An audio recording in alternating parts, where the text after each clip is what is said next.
Another type of matrix that's associated to a graph is what is called the degree matrix.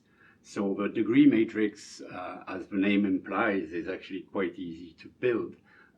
It is a diagonal matrix because it only concerns measures that are at the vertex level and not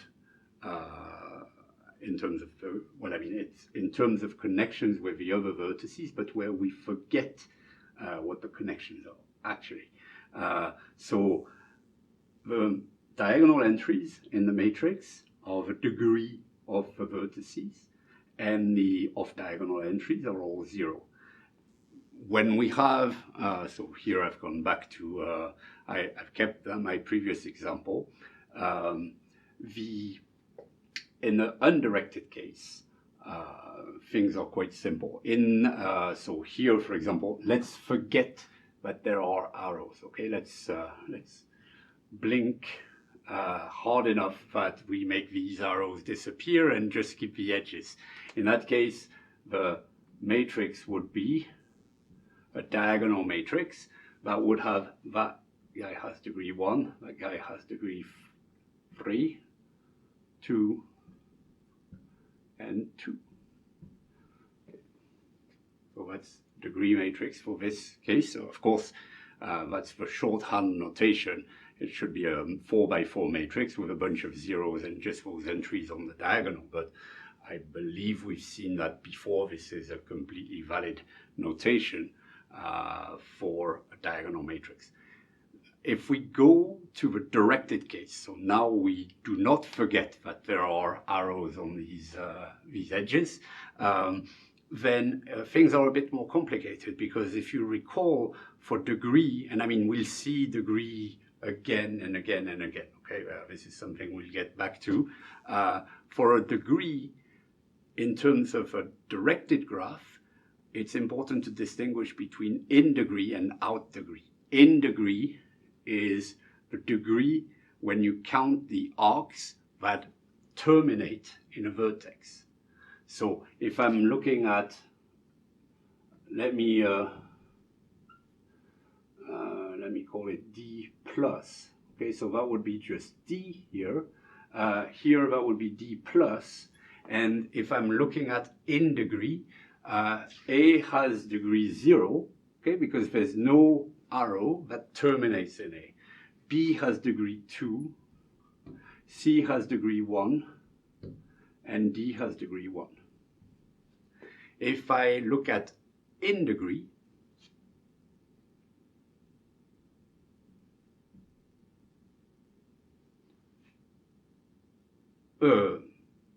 wait, sorry, I used the wrong notation.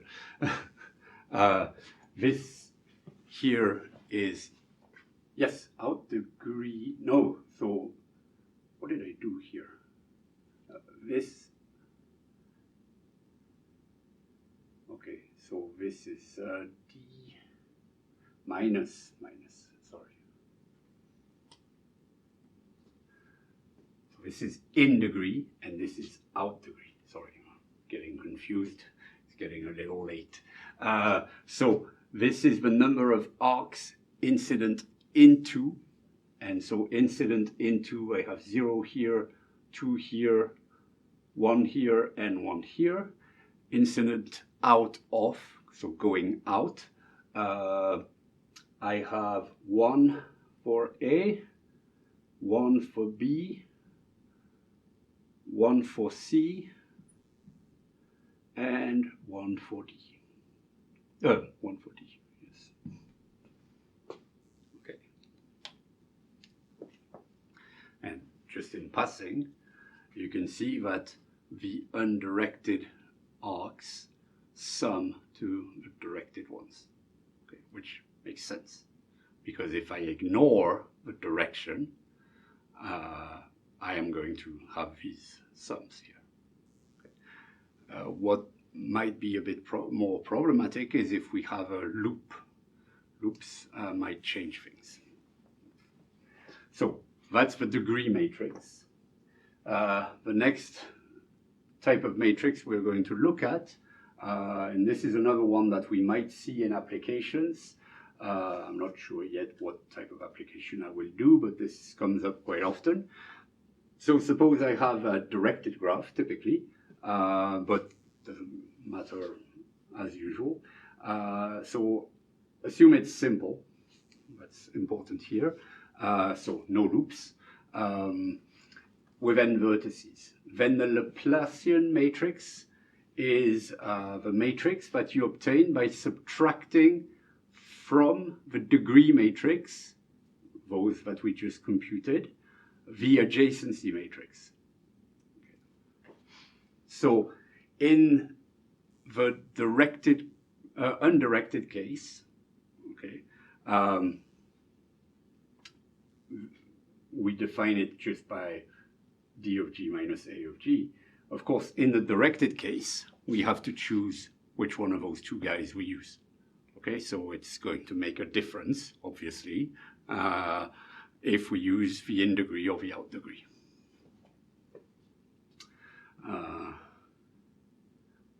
What am I saying?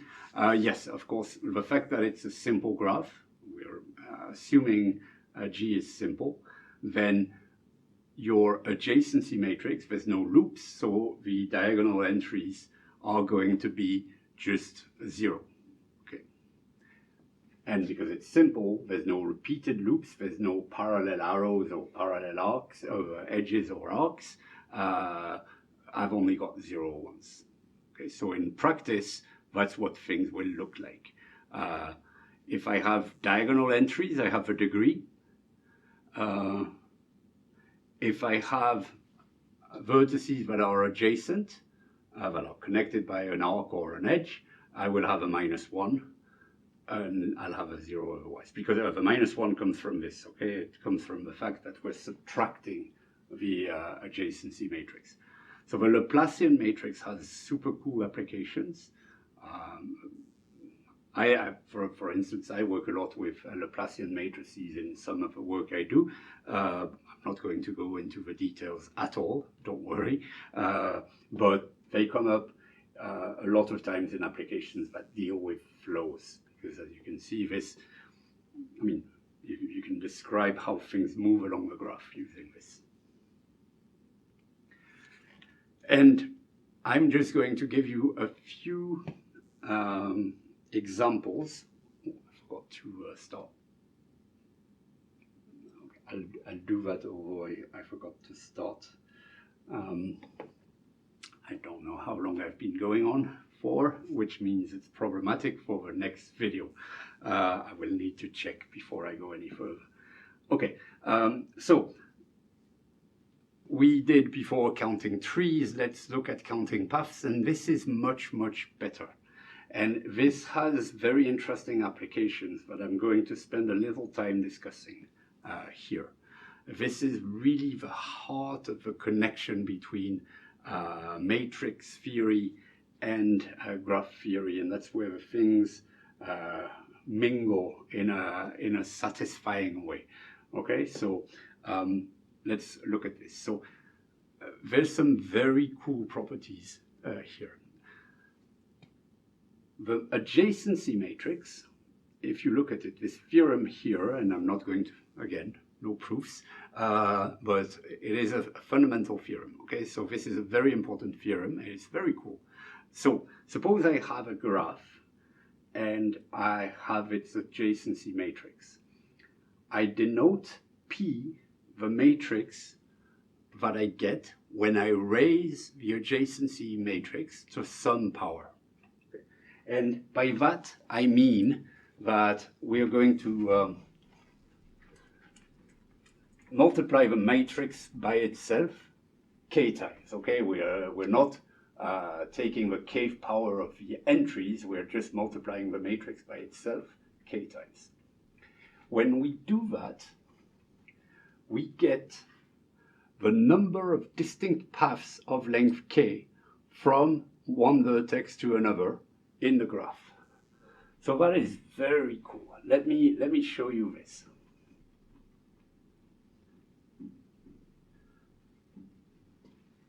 I'm going to pick an example.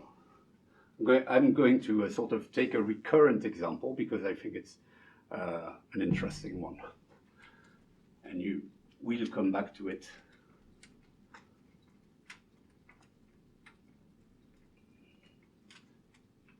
later on during this lecture. So I'm going to take a graph with 3 vertices, and I'm going to start with the simplest possible such graph, which is, well, the simplest possible would be I have no arrows, okay? But I'm putting arrows and I'm just going along like this, okay? So imagine yourself walking around in circles while you're waiting for someone, or I don't know what. You're following this and you can go around and around and around. So what's the adjacency matrix here? Well, from 1 I can go to 2. From 2 I can go to 3.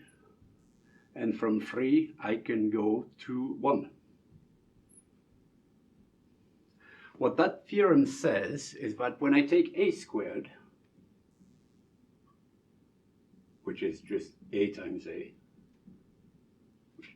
0, 1, 0, 0, 0, 1, 1, 0, 0 times 0, 1, 0, 0, 0, 1, 1, 0, 0. That equals, okay, so you'll see me do my stupid exercises to do multiplications. So this is 0, this is 0, this is 1, 1, where am I? 0, 0, 0, 1, 0.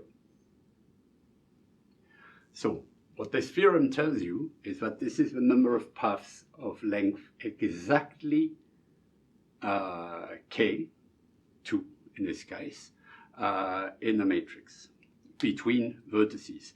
So this is paths of length 2 between 0 and 3, 1 and 3, sorry.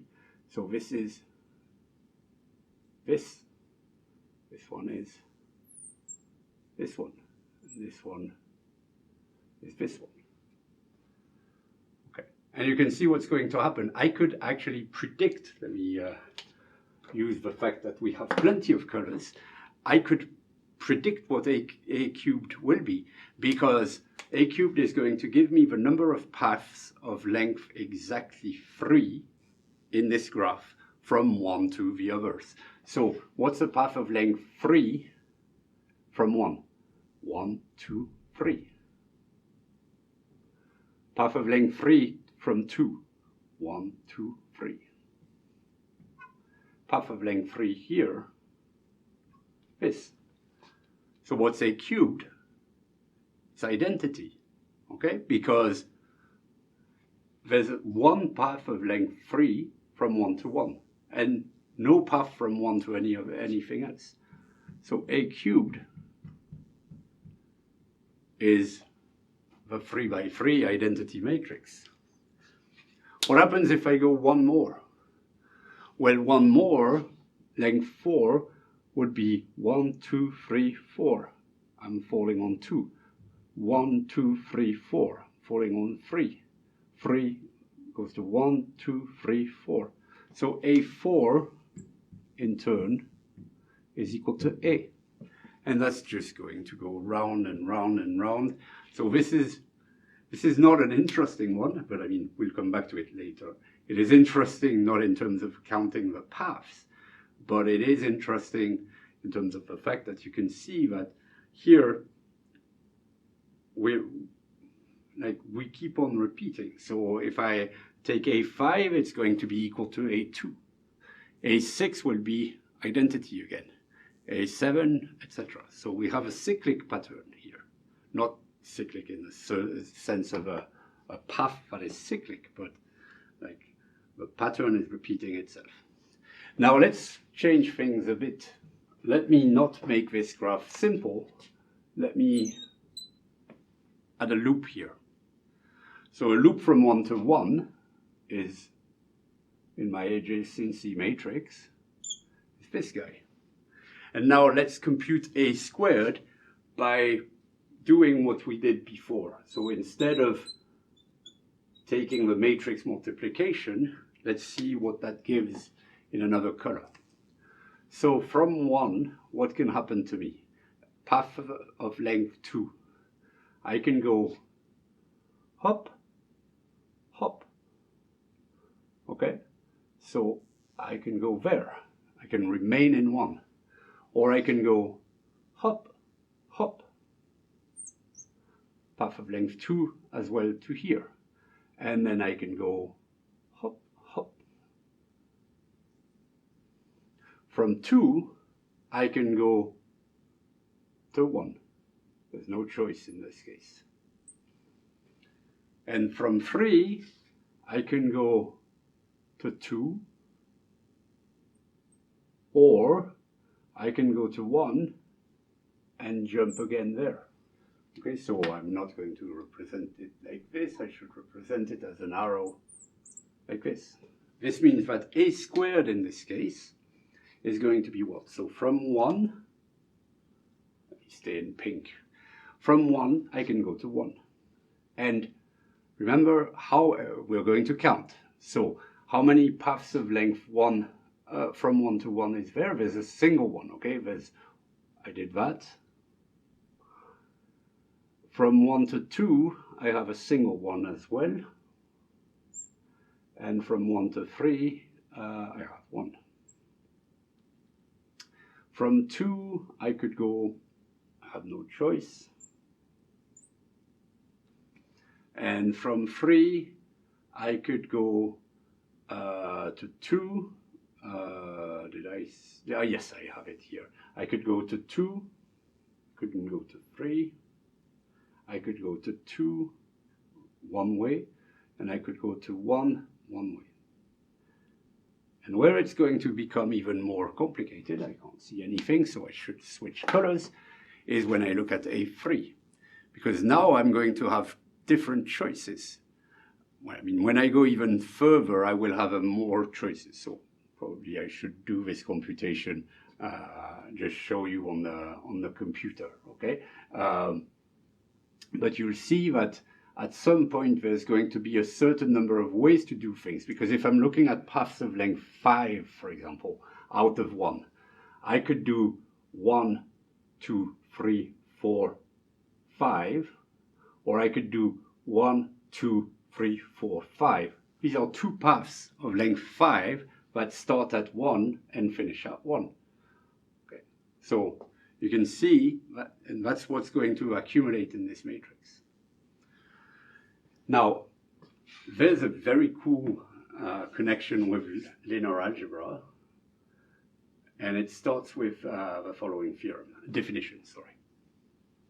So, we call irreducible a matrix, or typically we go the other way around. We call reducible a matrix which we can find a permutation matrix for that makes it into a block triangular matrix. So I've sort of briefly talked about block triangular before, and I'll sort of explain quickly what this is about. I should erase. Yeah, I'll keep this guy on, but not the others. So, block triangular, upper or lower, doesn't really matter, is the structure where your matrix has square blocks along the main diagonal. Off-diagonal blocks can be non-square, but we have something like this. So essentially you have a big matrix. I don't know what size it is, but along the diagonal you have blocks. Let's say this is P1 cross P1. They're square blocks. They can be the same size, they can be differing sizes. It doesn't really matter, they're square. Let's say it's block upper, then this means I don't care what this is, and typically when in matrix theory, when we don't care, we write star. Okay, so it doesn't matter what this is, but what we know is that everything that is not in these blocks, if it's block upper, everything that is not in those square, that is below this diagonal of square blocks, this is 0. Okay, so this is block upper triangular. Okay. So if we can find a matrix, a permutation matrix, so a matrix that changes the positions of rows and columns, if we can find a permutation matrix that is such that we get, after some permutation of rows and columns, a block triangular form, so whether it is block upper or block lower triangular doesn't really matter, then we say the matrix is reducible. If it is not reducible, so if you cannot find such a matrix, it is irreducible. Now the problem with that, and I mean, so I will show you, we'll see again a theorem that we saw recently, which was the Perron-Frobenius theorem, but we'll see it in a different context to the one we've seen in the assignment. When we have irreducibility, the theorem is much better. I'll explain that in a second, okay? But the theorem is much more powerful. The only problem is, okay, so you have suppose you have, I give you a matrix with 100 times 100 entries. That's quite a bunch of entries. And I ask you, can you find a matrix P such that the matrix, after some reordering of rows and columns, looks something like this? It is going to be a very hard problem to solve. Okay, imagine if you have to take every pair of rows and columns and switch them around and etc. This is going to be really a pain to do. And many times you won't be able to conclude. But there is this beautiful little theorem here that says that irreducibility, so the incapacity to write the matrix that way, is equivalent to strong connectedness of the graph that is associated to that matrix. Okay, so if I have a matrix, it doesn't really matter what the entries are. Okay, that's the beauty of it, is it only matters whether the entries are 0 or 1. So I can take what is called a Boolean representation of the matrix, which would be simply to say I have a 1 if the entry is non-zero and a 0 otherwise. Okay. So this is quite cool. Okay. So the matrix is irreducible if and only if the graph is strongly connected. So that means that the matrix that I have that corresponds to this graph, for instance, I can say right away that matrix is irreducible because that graph is strongly connected. Okay, I can go from any vertex to any other vertex, I'm good. If I kick out that guy, for instance, and I add a lot of arrows elsewhere, okay, so I can have arrows here, there, I can have everything except, everything except a link. Oops, no, that one is strongly connected. I'm being an idiot. I need to kick one out. Like this, and like this. Okay, so this one, once you've landed in 3, you're stuck in 3. There's no arrow to make it back to the other. So if you remember from before, this is quasi-strongly connected, but it's not strongly connected. Well, because of that, it means that whatever matrix I have, which has a pattern that looks like this, it is reducible not irreducible. I'm going to be able to write it in a way that looks something like this. I don't know necessarily how to do it. Actually, I'll show you how to do it later, but computationally. But it's feasible. And so we come back to the Perron-Frobenius theorem. So if you recall, we saw this theorem here. So we defined a non-negative matrix as a matrix whose entries are non-negative, and a non-negative vector as a vector whose entries are non-negative. I will add that we can, the same way, define a positive matrix and a positive vector by just saying that the entries are all positive.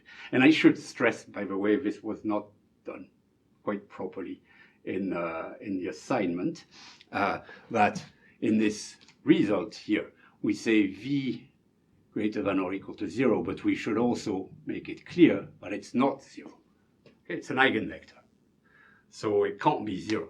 So when we say greater than or equal to 0 here, the notation is not uniform. This is a problem. That's one way to write the fact that this is a matrix, vector or matrix. The matrix would be the same. It is not entirely composed of zeros. Another way is to think of this as meaning this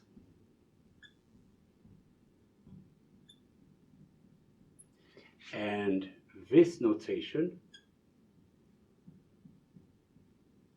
as meaning this. Okay, this. So depending on whatever textbook or book you're using, you might see one or the other. I tend to be using that one, but in this course I'll probably stick to just this. Okay. So that's just a remark in passing. So what we saw is that we also define the spectral radius as the maximum of the modulus, or the absolute value if it's real, of the eigenvalues of the matrix. Then we saw that a non-negative matrix, such as this one, with real entries, has the spectral radius, rho of A, being an eigenvalue because it satisfies this eigenvector-eigenvalue equation. Okay? And moreover, that spectral radius is also, well, first of all, it's a non-negative real number, of course, because I'm looking at the max of absolute values or moduli. So these are non-negative numbers and they're real numbers. So rho of A is non-negative and it's associated to a non-negative eigenvector. Now what happens if I have a matrix whose associated graph is not like this one, actually. Remember that this one I made voluntarily not irreducible, so reducible. This one, if I add this in here, for example, I have an irreducible matrix. Well, the matrix that's associated to this graph will be irreducible. Well, look at this. So if I have an irreducible non-negative matrix, then what happens is I find a positive vector v in the sense that all its entries are positive, okay, not like here. There's a positive vector v that is an eigenvector associated to the spectral radius. The spectral radius is an eigenvalue, but furthermore, the case the spectral radius is 0 does not happen. Okay, the spectral radius is always positive. It has algebraic multiplicity 1. So when you're solving your the equation to find the eigenvalues, you're not going to find lambda minus 1, for example, to the power 3. It's just going to be lambda, well, lambda minus rho of A would not come with higher powers.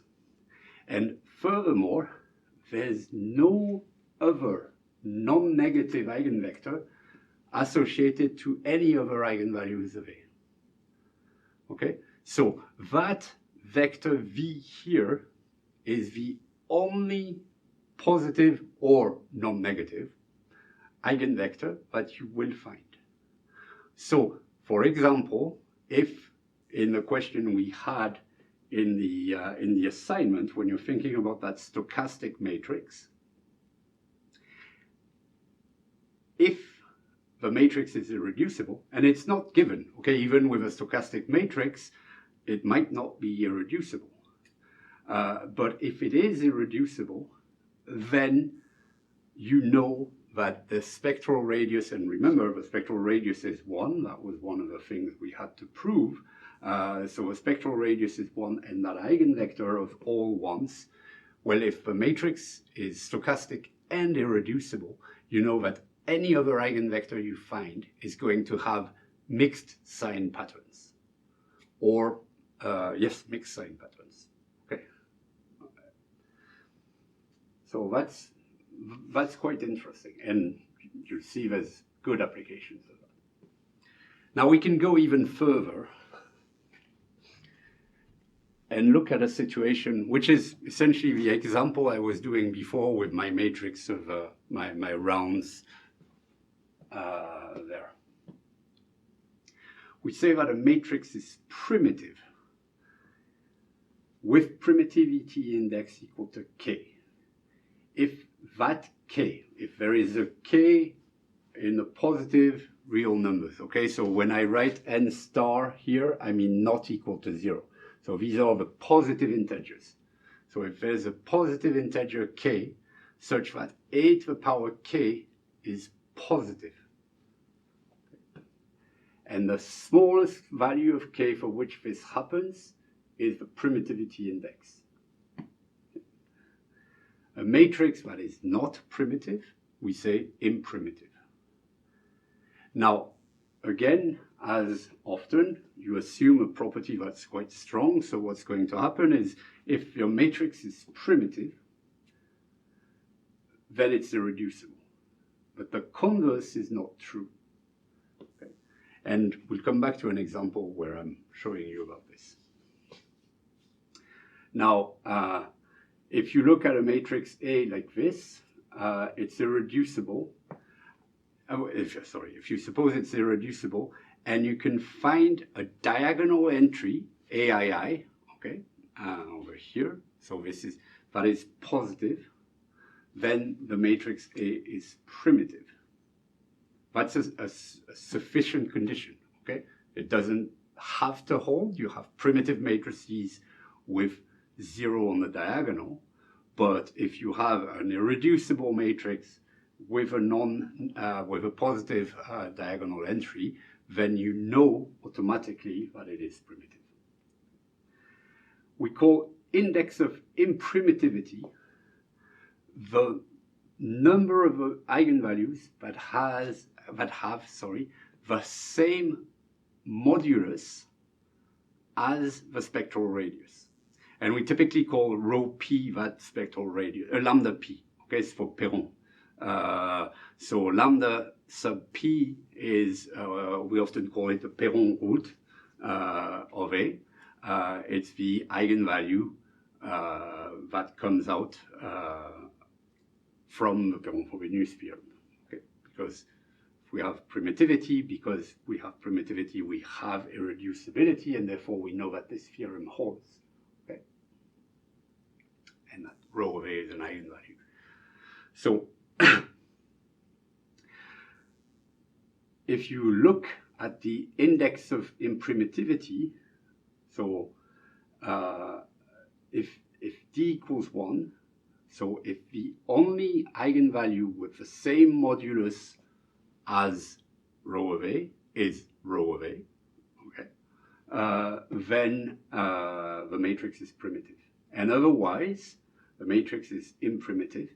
And actually, that index of imprimitivity, so how many eigenvalues have the same magnitude as your spectral radius, is given by this number, which is the greatest common divisor of all the lengths of closed walks in the graph corresponding to this matrix. Okay, and I'm going to show you an example, I believe, now, which actually, that should remind you of something we just did. First example that I looked at, second example that I looked at, except that here I'm not going to look at a to the k or something like this. I'm going to look at paths. So I'm going to look at walks, so like going somewhere and coming back, and their lengths.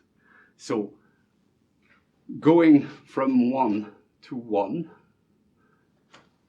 and I'm looking at the minimal length, okay, because of course I can go twice around and that has length 6, but I'm not interested in this. I'm interested in the shortest possible length.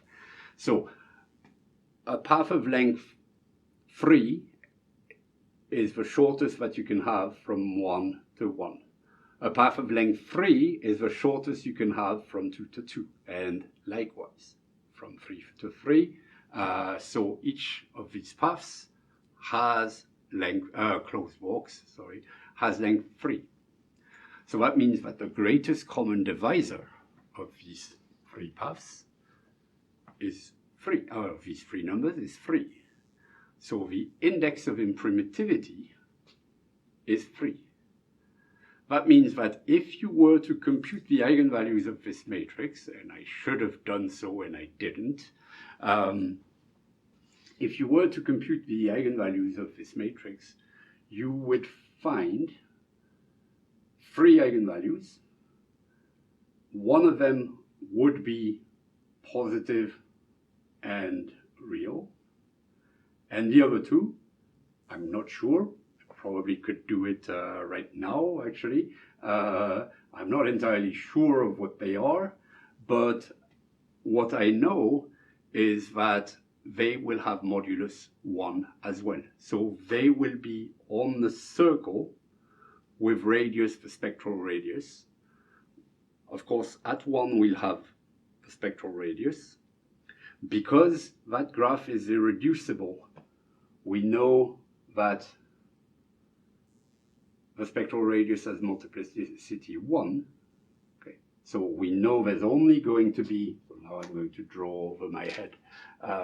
If I plot things on the imaginary and real plane, so in a complex plane, I'm going to have a disk or a circle that is going to be, this is going to be rho of A. Rho of A is 0, of course. And I'm going to have 2 other eigenvalues, probably complex conjugate. I would expect that probably we'll find something like this, but I'm not sure at all, okay? I don't know. But we'll probably have complex conjugate eigenvalues. What I know, because d equals 3, I know the algebraic multiplicity of, where am I?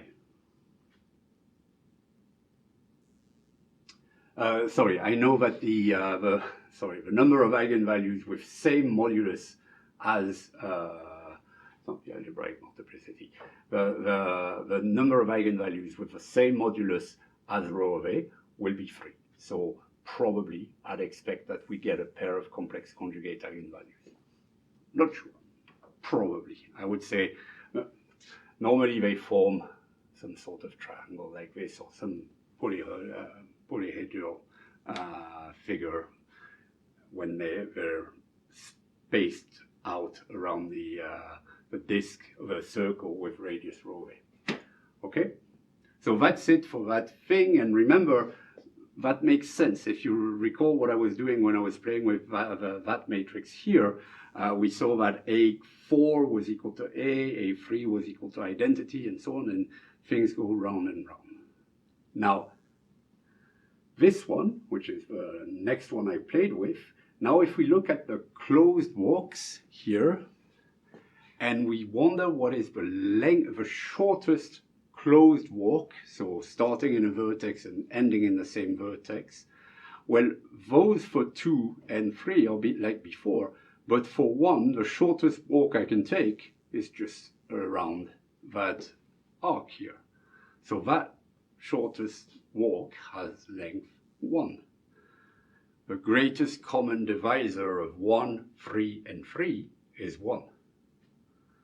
So the D here is equal to 1, and A is primitive. And what does that mean, by the way, in terms of, now think back in terms of a graph. So if I take this guy, after some power that we could work out very easily, what I'm going to find is that I can go from, so this is interesting, I'm like a weatherman trying to draw. This is complicated. I'm going to be able to go from any vertex here, here, here. What am I missing? Missing this guy. Oops, that wasn't a success. Yes, I have everything here. I mean, if you accept that this is going here, that's a complete graph. And this is exactly what this definition is saying. Okay, the fact that all the entries are positive in this matrix means that there is a vertex, there is an arc from any vertex to any other vertex. Okay, so I can go from I, whatever I is, to whatever j is for all I and j's. So my graph is complete. So primitivity means that there is some path length that is such that if I take paths of that prescribed length that I find, then I'm able to find a complete graph in there. So the graph itself is not complete, okay? So it's the graph that you have when you consider paths of a certain length, walks of a certain length. Okay? And this is actually some results on this, sometimes useful. So if I have a primitive matrix, then first of all, one of the things that is nice is I don't have to wait an infinite amount of time to find that path length, which is going to, that walk length, sorry, that is going to, walk path, that is going to allow me to go everywhere, okay?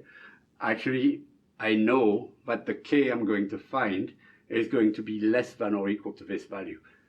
But that is not super useful, okay? Because that number is going to be humongous. That is a very bad, what we would call a bad upper bound, okay? Because that is way loose. If you have to compute that for a matrix that's 10, 10, for example, that's 10 to the 10 times 9. That's a huge number of cases to try, but it's actually simpler. If A is primitive,